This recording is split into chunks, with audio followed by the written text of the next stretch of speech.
மதபோதகர் John Jebaraj இப்போ தான் அதை பற்றி பேசி முடிச்சு ஒரு வழியாக மூஞ்சி கிஞ்சி அவரும் ஒன்று மதபோதகரில் ஒன்று குற்றத்தை உணர்ந்தெல்லாம் போன மாதிரிலாம் தெரியல. இப்போ அந்த வகையில் இப்போ சார்லஸ் ஜோ உங்களுக்கு என்னங்கிறத பற்றியெல்லாம் இல்லை, நீங்கள் யாரோடவும் உல்லாசமாக இருக்கலாம், அது உங்களோட தனிப்பட்ட விஷயம். ஆனால் ஒரு கடவுளின் பேரால் நீங்கள் உல்லாசமாக இருக்கிறீங்கன்னா அந்த மத நம்பிக்கையின் பேரில் உங்கள்கிட்ட வந்து தவறாயிடும்ங்கிறது தான் இங்கே பாயிண்ட். காஞ்சிபுரத்தில் தேவநாதன் சொல்லிட்டு ஒருத்தர் கோயில் கருவறைக்குள்ளே வரிசையாக ஒரு 10-15 பெண்களோட உல்லாசமாக இருந்தார். வீடியோவே வெளியாகிடுச்சு. கோயில் கருவறைக்குள்ளே நான் வரக்கூடாது நீ வரக்கூடாதுங்கிற, ஆனால் அங்கே மேட்ரே பண்ணுற உள்ள வச்சு கருவறைக்குள்ளே வச்சு சிவலிங்கத்து சிலையில் உட்கார வச்சு. ஆனால் அந்த ஆள் என்ன சொல்லி ஏதாவது சொன்னால் இதுக்குள்ளே செஞ்சாக வந்து அவங்க வந்து நிறைய கடவுளோட கிரேஸ் கிடைக்கும் ஏமாற்றிருக்காங்க. பரட்ட தலையாக குருவி கூட பறந்து போகிற மாதிரி இருக்கும். புதுக்கோட்டையில் ஆசிரமம் வச்சு கலக்கி விட்டார் எல்லாருக்கும். பல லீலை வீடியோ படம் எடுத்தது அவங்க தான். அடுத்து நித்யானந்தா அங்கே இருந்தது வானத்தில் படம் காமிச்சாப்புல நித்யானந்தா. கதவை திற காற்று வரட்டும், கதவு திறந்தால் காற்று தான் வரும். நான் ரஞ்சிதா வந்து எனக்கு ஆஸ்மா இருந்துச்சு வைத்தியம் பண்ணிட்டாரு அப்படின்னு. ஆஸ்மாவுக்கு நவீன வகையில் இப்படியெல்லாம் ஒரு டாக்டர் இருக்காங்களேன்னு நினச்சி நானே ஆஸ்மா பேஷண்ட் தான். சன்ரைஸ் சன் கமிங் சன்ரைஸுங்கிறாருமா நித்யானந்தா. சூரியன் அப்படியே மேலாக்க வருதுமா, நாளைக்கு எல்லாரும் வர்றீங்க மெரினா பீச்சுக்கு, நான் சன்ரைஸ் காட்டுறேன் பாருங்க. நித்யானந்தோட பவர்ஃபுல் தமிழானந்த் தான். இப்படியே கை காட்டுறேன் வாங்க எல்லாரும், ஊரே கூட்டிட்டு வாங்க, தலைக்கு 100 ரூபா வசூல் பண்ண அப்புறம் வருமானத்துக்கு என்ன பண்றது? அறுவை சிகிச்சையில் கத்தை என்பது வரலாறு, ரோபோட்டிக் சர்ஜரி என்பது இன்றைய கூறு. தங்கம் புற்றுநோய் சிகிச்சை மையம் நாமக்கல் மற்றும் கான்பூர். சார் வணக்கம். வணக்கம். மதபோதகர் ஜான் ஜபராஜ் வரிசையில மதபோதகர் சார்லஸ் ஜோ என்கிற ஒரு மதபோதகர் இணைஞ்சிருக்காரு சார். அவர் வந்து அவர்கிட்ட ஊழியம் வந்த ஒரு பொண்ணு கூட உல்லாசமா இருந்து ஒரு 3 வீடியோ லீக் ஆயிருக்கு. முதல்ல இதை பத்தி சொல்லுங்க, என்ன நடந்தது? இவர் இந்த நித்தியம் டிவி ஓடர் அவரு. ஆமா, நித்தியம்னு சொல்லி பெரிய டிவி அங்கே ஊழியர் அவரு. அவர் ஓனர், நாட்டு ஊழியர் ஓனர். மதபோதகர் ஜான் ஜபராஜ் இப்போ தான் அதை பற்றி பேசி முடிச்சு ஒரு வழியாக மூஞ்சி கிஞ்சி அவரும் ஒன்று மதபோதகரில் ஒன்று குற்றத்தை உணர்ந்தெல்லாம் போன மாதிரிலாம் தெரியல. ரொம்ப சிரிச்ச முகமாக தான் அரெஸ்ட் பண்ணி கொண்டு போகல போனார். அப்போ அந்த வகையில் இப்போ சார்லஸ் ஜோ இப்போ இவர். இதில் என்ன பியூட்டினா, சார்லஸ் ஜோ வந்து தன்னிட்ட வந்து இந்த ஊழியத்துக்கு வர்ற பெண்கிட்ட தப்பாக நடந்து அது ஒரு 3 வீடியோ டேப் பண்ணியிருக்காங்க. அது அந்த பொண்ணு மியூச்சுவலாக தான் இருக்க மாதிரி தான் அந்த வீடியோலாம் தெரிஞ்சே எடுக்கிற மாதிரி தான் ஒரு சூழ்நிலை இருக்குது. அதை அவங்க யார் அப்லோடு பண்ணது அப்படிங்கிறது அது ஒரு பெரிய கேள்விக்குறி. எல்லாரும் கற்றுக்கிட்டாங்க இது ஏஐ வீடியோன்னு சொல்லிட்டு போயிடலாம். ஆர்டிஃபிஷியல் இன்டெலிஜென்ஸ் எல்லா வீடியோ வந்து லீக் ஆச்சுன்னா உடனே ஏஐ வீடியோன்னு சொல்லி எஸ்கேப் ஆயிடலாம். இப்போ சமீபத்தில் கூட ஒருத்தவங்க ஒரு பெரிய நபர் ஒருத்தவங்க ஏஐ வீடியோன்னு தான் சொன்னாங்க. அப்புறம் குரல் வருமா அது வருமா இது வருமானு பிடிச்ச பிறகு லாக் ஆகிட்டாங்கன்னு வச்சுங்களேன். இது ஏஐ வீடியோ அப்படின்னா ஏன் இந்த நடிகை ஒன்று வீடியோவில் மாட்டினாங்களே ஸ்ருதி நாராயணன், அவங்களே முதல்ல ஏஐ வீடியோன்னு தான் சொன்னாங்க. அப்புறம் ஏஐ எல்லாத்தையும் நம்ம அவங்களே ஒத்துக்கிட்டாங்க இவனு ஏஐ வீடியோனா. அப்புறம் அவங்க என்ன சொல்கிறாங்க, என் கணவரை பற்றி தெரியும், அப்படியெல்லாம் கிடையாது, என் கணவர் அப்படிலாம் கிடையாது அப்படின்னு அவங்க ஆர்கியூ பண்ணுறாங்க. அப்புறம் கடைசியாக டிவி ஒரு பிரபல தனியார் தொலைக்காட்சி போக்குள்ள விரட்டி அடிச்சிருக்காங்க. அப்படியே இருந்தால் தான் உங்களுக்கு என்ன, நீங்கள் வந்து எதுக்கு நியூஸ் எடுக்கிறீங்கன்னு சொல்லி. உங்களுக்கு என்னங்கிறத பற்றியெல்லாம் இல்லை, நீங்கள் யாரோடவும் உல்லாசமாக இருக்கலாம், அது உங்களோட தனிப்பட்ட விஷயம். ஆனால் ஒரு கடவுளின் பேரால் நீங்கள் உல்லாசமாக இருக்கிறீங்கன்னா அந்த மத நம்பிக்கையின் பேரில் உங்கள்கிட்ட வந்து தவறாயிடும்ங்கிறது தான் இங்கே பாயிண்ட். சரி, இந்த வீடியோலையுமே என்ன சொல்கிறாங்க, அந்த வீடியோ போட்டவங்களே எங்கள் ஊழியக்காரங்களாம் பார்த்துப்பாங்க அப்படின்ட்டு கொலை மிரட்டல் விடுற ரேஞ்சுக்கு பேசியிருந்தாங்க. ஆமாம்மா, இப்போ வந்து காஞ்சிபுரத்தில் தேவநாதன் சொல்லிட்டு ஒருத்தர் கோயில் கருவறைக்குள்ளே வரிசையாக ஒரு 10-15 பெண்களோட உல்லாசமாக இருந்தார். வீடியோவே வெளியாகிடுச்சு ஒரே டைமில் வரிசையாக. அது பல நாள் வீடியோமா. இவர் தான் செல்ஃபோனை எடுக்கிறாரு. அவங்கெல்லாம் பாவம் ரொம்ப எளிய மனிதர்களாக இருந்தாங்க. அவர் செல்ஃபோனில் ஏதோ கம்ப்ளைண்ட் இன்னும் சர்வீஸ் பண்ண கொண்டு கொடுத்துருக்காரு. சர்வீஸ் பண்ண கொடுத்த இடத்துல அவன் எடுத்து தள்ளி விட்டுட்டான் வீடியோவை. இந்த வீடியோலாம் பார்த்து தேவநாதன் சொல்லிட்டு ஒரு ஐயர் கோயில் கருவறைக்குள்ளே நான் வரக்கூடாது நீ வரக்கூடாதுங்கிற, ஆனால் அங்கே மேட்ரே பண்ணுற உள்ள வச்சு கருவறைக்குள்ளே வச்சு சிவலிங்கத்து சிலையில் உட்கார வச்சு. ஆனால் அந்த ஆள் என்ன சொல்லி ஏதாவது சொன்னால் இதுக்குள்ளே செஞ்சாக வந்து நமக்கு வந்து நிறைய கடவுளோட கிரேஸ் கிடைக்குன்னு ஏமாற்றிருக்கான். இப்போ அதே தான் இப்போ ஜோவுக்கும் நான் சொல்கிறேன், சார்லஸ் ஜோவுக்கும் சொல்கிறேன். உங்கள்கிட்ட ஊழியம் வந்த பெண் வந்து நம்பி வந்திருக்கும். முதல்ல கன்னியாஸ்திரிகள்லாம் எவ்வளோ புனிதமானவங்க தெரியுமா? அவங்களாம் வந்து இந்த ஆசாபாசத்துக்கெல்லாம் அப்பாற்பட்டவர்களாக இருப்பார்கள். அதாவது இதெல்லாம் செய்ய மாட்டாங்க. அவங்க தன்னுடைய வாழ்க்கை பூரா பொட்டு வச்சுக்காது, கடவுளுக்கு சேவை செய்ய வர்றவங்க. கடவுளுக்கு சேவை செய்ய வரக்குள்ள நான் தான் கடவுள்னு ஜான் ஜபராஜ் மாரி கிளம்புனா என்ன செய்ய முடியும்? கடவுளோட பேர்ல இந்த மாதிரி தப்பு பண்றது எந்த விதத்துல சார் நியாயமா இருக்கு? கடவுளோட பேர்ல மனிதன் ஒருபோதும் கடவுளாக முடியாது. எவனுக்கெல்லாம் பசிக்குதான் அவன் எப்படி கடவுளாக முடியும்? ஆசாபாசத்துக்கு உட்பட்டவமா மனுஷன். நம்மளே ஏமாத்திக்கிறது பேர் தான் நமக்கு நம்மளே கடவுள் வருதுன்னு ஊரில் சாமி ஆடுவாங்க தெரியுமா? இப்படி எனக்கு உலகத்தில் யாரை கண்டு பயம், சாமியார் கண்டா பயந்துருவேன். திடீர்னு சத்தம் போடுவாங்க கூட்டத்தில் இருந்து, திடீர்னு மாறாப்பு விளக்கு இழுத்து விட்டுட்டு ஆடிக்கிட்டு இருப்பாங்க. அப்போ கான்சியஸ் உங்களுக்கு இருக்குது தானே. அதுவே ஒரு நோயின்றாங்க சாமி ஆடுறது. ஆமாம், ஒரு நரம்பு தளர்ச்சின்னு தான் மருத்துவர்கள்லாம் சொல்கிறாங்க. ஒரு பொம்பளை நீ சாமி ஆடுது வாட்ஸ்அப் வீடியோ, வல்லுன்னு நாய் வந்து விழுது, நாயை கண்டு ஓடுது இது. அப்போது உங்களுக்கு சாமி ஆடுறதுங்கிறது உண்மை கிடையாது. எப்படிமா சாமி ஆட முடியும்? ஒரு நரம்பு தளர்ச்சிமா, ஒரு குறிப்பிட்ட உரிமை சவுண்ட் அடிப்பாங்க, உரிமை அதெல்லாம் அடித்தா நமக்கு சில ஆட்டங்கள் நம்ம உடம்புல தானாக உருவாகும். இந்த பறை இசை கேட்டிருக்கீங்களா? அடிப்பாங்கள்ல அப்படி வச்சு, அதை அடிக்கக்குள்ள நீங்கள் எவ்வளோ சோகத்தில் இருந்தாலும் உங்கள் கை காலெலாம் தானாக ப்ளே ஆக ஆரம்பிக்கும். நீங்கள் ஆனால் சோகத்தில் இருப்பீங்க, சாவு வீட்டில் அடிப்பாங்க, இப்படி கை காலெலாம் ஆட ஆரம்பிக்கும். காரணம் ஒரு ஆதி அந்தம் இந்த இசை போய் பிரெயினோட கனெக்ட் ஆகுது.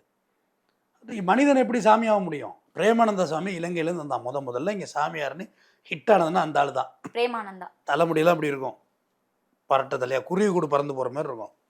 வந்து பல பெண்களோட லீலை பண்ணிட்டார் சார். புதுக்கோட்டையில் ஆசிரமம் வச்சு கலக்கி விட்டார் எல்லாரையும். பல லீலை வீடியோ படம் எடுத்தது அவன் தான். அப்போ பானுமதி அம்மா தண்டனை கொடுத்துருச்சு. அதுக்கு வந்து ராம்ஜத் பலானி வந்தாருமா அந்த வழக்குக்கு. அப்போ தான் கேட்டுச்சு, are you ashamed mister Ram Jethmalani? I know very well ஒரு practice in Supreme Court. I ashamed this case அப்படின்னுச்சு. வெட்கப்படுகிறேன் நீங்கள் இந்த வழக்குக்கு ஆஜராகிறது, நீங்கள் எவ்வளோ பெரிய மனுஷன் அப்படின்னு பானுமதி அம்மா சொன்னாங்க அந்த வழக்கில். உங்கள் மேலே எனக்கு அவ்வளோ மரியாதை இருக்குதுன்னு சொல்லி இந்த சொன்னாங்க. ஏன்னா அட்வொகேட்டு எந்த கேஸுக்கு அப்பேர் வேணாலும் யாரும் கேட்க முடியாது வச்சுக்கோங்களேன். ஆனால் அவங்க சொன்னாங்க, நீங்கள் ரொம்ப பெரிய மனுஷன் இந்த கேஸுக்கு வந்திருக்கீங்களான்னு. அப்புறம் அப்படி இப்படி ஆச்சு, அப்புறம் சீக்காச்சு. அப்புறம் இங்கே ராயப்பேட்டை ஜிஹெச்சில் ஆனால் அதே செத்து போயிட்டான். அடுத்து நித்யானந்தா அங்கே இருந்தது, வானத்தில் படம் காமிச்சாப்புல நித்யானந்தா. கதவை திற காற்று வரட்டும், கதவை திறந்தால் காற்று தான் வரும், நான் கால்ராவும் வரும், கதவை திற காற்று வரட்டுன்னார். வானத்தில் படம் காமிப்பா அப்படி பார்த்துட்டு அப்படி இப்படின்னாரு. அப்புறம் பார்த்தா ஒரு நாள் வெள்ளை கலர் ஜட்டியோட ரஞ்சிதாவோட துள்ளி குளிக்கிறாரு நித்யானந்தா. வச்சு அதையும் படம் பிடிச்சிட்டாங்க. படம் பிடிச்சி வெளியிட்டோன்னே அப்புறம் பரவச நிலையிட்டார் அவர். நான் இல்லை நீ இல்லைன்னாங்க. அப்புறம் பரவசம் இல்லைங்க. அப்புறம் ரஞ்சிதா வந்து எனக்கு ஆஸ்மா இருந்துச்சு வைத்தியம் பண்ணிட்டாரு அப்படின்னு சொல்லிட்டாங்க. ஓ, ஆஸ்மாவுக்கு நவீன வகையில் இப்படியெல்லாம் ஒரு டாக்டர் இருக்காங்களேன்னு நினச்சி நானே ஆஸ்மா பேஷண்ட்டு தான். நானும் காலம்புறா மாத்திரை மருந்து தின்னு பார்த்துட்டேன். அது டாக்டர் சொல்லிட்டான், நீ போவே போகாது, உன்னை விட்டு உன்னை பிடிச்ச பீடை போகாதுங்கிற மாதிரி ஆஸ்மாவோடய இருக்கிறேன். ஆனால் ஆஸ்மாவுக்கு நவீன பயிற்சி ரஞ்சிதாவும் யார் நித்யானந்தாவும் எடுத்தாங்க. அப்புறம் அவர் ஒரு போக்சோவில் விழுந்து ஓடிட்டார். விழுந்து ஓடி போய் கைலாஷான்னு ஒரு நாட்டுக்கு போயிட்டேன். ஆஸ்திரேலியாவில் இருக்குன்றாங்க. ரைட்டு. நான் எனக்கு ஒரே ஒரு ஆச்சரியம், ஒரு 10-15 வெள்ளைக்கார முட்டாள்கள் நிற்கிதுமா, எல்லாம் பொம்பளைங்க. வெள்ளைக்காரன்னா அறிவாக இருப்பான்னு நம்மளே நினச்சிக்கிட்டு இருக்கோம். வெள்ளையாக இருக்கவும் பொய் சொல்ல மாட்டான்னு. நம்மளை விட படுமுட்டாள். சன்ரைஸ் சன் கமிங் சன்ரைஸுங்கிறாருமா நித்யானந்தா. சூரியன் அப்படியே மேலாக வருதுமா, நீ நாளைக்கு எல்லாரும் வர்றீங்க மெரினா பீச்சுக்கு, நான் சன்ரைஸ் காட்டுறேன் பாருங்க. நித்யானந்தோட பவர்ஃபுல் தமிழானந்தா இப்படியே கை காட்டுறேன், வாங்க எல்லாரும் ஊரே கூட்டிகிட்டு வாங்க, தலைக்கு 100 ரூபா வசூல் பண்ண, அப்புறம் வருமானத்துக்கு என்ன பண்ணுறது, எல்லாருக்கும் வாங்க, நான் சூரிய உதயம் காட்டுறேன் காலையில் வர்றீங்களா? அதே மாதிரி இங்கே கன்னியாகுமரி, நான் காரில் போயிடுறேன், நீங்களாம் வந்தே பார்த்து ரயிலில் வந்துருங்க. சன் மறையிறதே காமிக்கிறேன். அவன் சூரியனை எழுப்பதை செஞ்சார், அப்படியே கையை காட்டுறோம், சன் அப்படியே மறையும் கன்னியாகுமரியில். தட் இஸ் நேச்சர்மா. தெரியும், சன் மறையலை, பூமி தான் சுற்றிட்டு கிடக்கு, அது அந்த இடத்துல தான் இருக்குது. இவ்வளோ சன்ரைஸ் சன்னையே வெளியே கொண்டு வந்த நித்யானந்தாவுக்கு இந்திய நாட்டில் ஒரு ஆன்டிசிபேட்டரி பெயில் வாங்க தெரியல பாரு. ஜூம் ஓம் காலி அப்படின்னு சொல்லி ஜட்ஜ் அப்படி பண்ணி ஒரு பெயில் வாங்கியிருக்கலாமா இல்லையா? ஏன் அதை பண்ணல? பண்ண முடிஞ்சால் தானே பண்ண முடியும். ஜட்ஜ் ஆக்கிறதுக்கு ஹிப்னாட்டிசம் பண்ணுறாரு. கிட்ட போனோன்னே நித்யானந்தா ஓ காவி கோ ஜெயில் புழல் அப்படின்றவாங்க. இங்கே அவ்வளோ ஒரு ஏமாத்து கதையை கட்டினாங்க. அப்புறம் அந்த வகையில் பார்க்கக்குள்ள கன்னியாகுமரியில் ஒரு பாதர் ஒருத்தர் பல பெண்களோட உல்லாசம் வீடியோ. ஆமாம், மத போதகர். அது ரைட்டு. புருஷன் முன்னாடி ஃபஸ்ட் நைட்டே வீடியோ எடுத்து அப்லோடு பண்ணியிருக்காங்க 71 வீடியோ. இது அடுத்தவங்க புருஷன் முன்னாடி எடுத்து அப்லோடு பண்ணுறவன என்ன சொல்கிறது? உங்களுக்கு எந்த நியாயத்தையும் இங்கே பேசுகிற மாதிரி இல்லைம்மா. எவனாவது தன் மனைவியோடு இருக்கிறத வீடியோ எடுத்து 71 வீடியோஸ் அதில் ஷெடியூல் போட்டு ஏற்றி விட்ருக்கான்.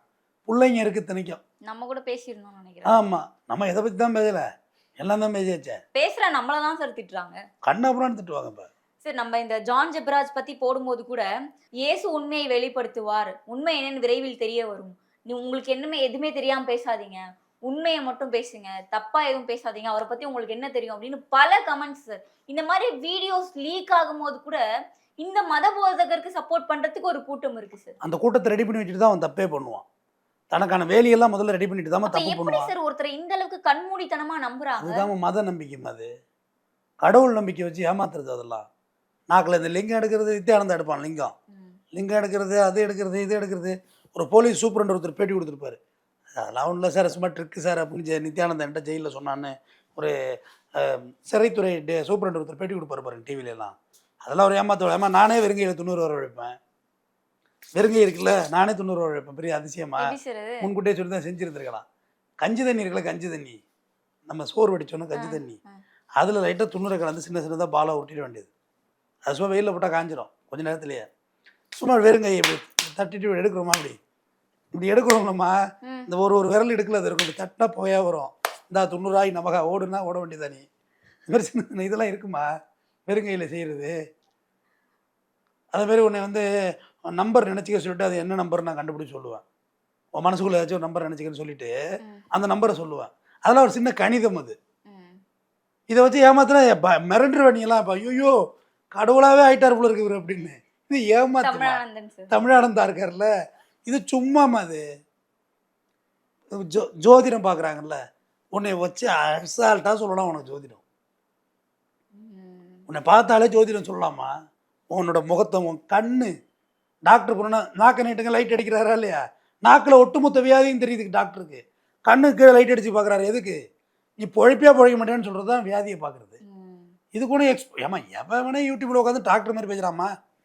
அதை கரைச்சி குடி, இதை கரைச்சி குடி, எல்லாம் சரியாயிடும்னு கரைச்சி குடிச்சா எல்லாம் மண்டையை போட்டுருவோம். நமக்கு இருக்க வியாதி என்னன்னு தெரியாமல் தின்னு வச்சுக்க செத்து போகணும். அல்சராக இருக்கும், பேண்டசிட்டு மாத்திரை போடு சரியாயிட்டு. அல்சராக இருக்காது, கேன்சராக வேற இருக்க போதுடா. உங்களை பார்த்தா உனக்குன்னு சில இது இருக்குமா, அதை வச்சு கணிச்சு சொல்கிறது தான். நீ எதுக்கு ஜோதிடக்காரன்ட்ட வரப்போகிற? உனக்கு 1008 பிரச்சனை எதோ இருக்குது. காசு இருக்காது. காசு வச்சிருக்கியா? காசு இல்லை. வீட்டில் நிம்மதி இல்லை, ஒரே சண்டை. பார்த்தா தாலி இல்லை, பெட்டி இல்லை, கையில் மோதிரமும் இல்லை, கல்யாணம் வேற என்ன ஆகலை. குத்துமுப்பா சொல்ல வேண்டியது ஒன்று பார்த்து. இதுக்கு என்ன பெரிய 8 மூளை 10 மூளை வேணும்? ரேண்டமாக சொன்னாலே கிளிக் ஆகிடுமா? அது ஒரு 10 கருத்து ரேண்டமாக சொல்லி பாரு, கிளிக் ஆகிடாது. ஒருத்தன் வர்றது, அவன் வச்சிருக்க காரு, அவன் சாவி, அவனுடைய செல்ஃபோனு, அவன் இருக்கிற முகம், கண், இதை வச்சு ரேண்டமாக சொல்ல வேண்டியது தானே. சொன்னாலே சரியாயிடும். சார் நீங்கள் சொல்கிற மாதிரி ஃபஸ்ட்டு ஜான் ஜெபராஜ் கேஸ் பற்றி நம்ம பேசணும்னா, அது ஆரம்பத்தில் எல்லாருமே பேசிகிட்டு இருந்தோம். அதுக்கப்புறம் அவர் பெயில் வாங்கிட்டார் தானே? தெரியலையா? தெரிஞ்ச கேள்வி 100 இருக்கும், தெரியாத கேள்வியா எடுத்து வச்சு கேட்கறது. உங்க கேள்வி புலமையை காட்டுறீங்களோ? இல்லை சார், அதுக்கப்புறம் அவர் ஆளே காணும். அவன் ஜெயிலில் இருப்பாருமா, அதை விடு. இல்லை பெயில் வாங்கிட்டாராம்.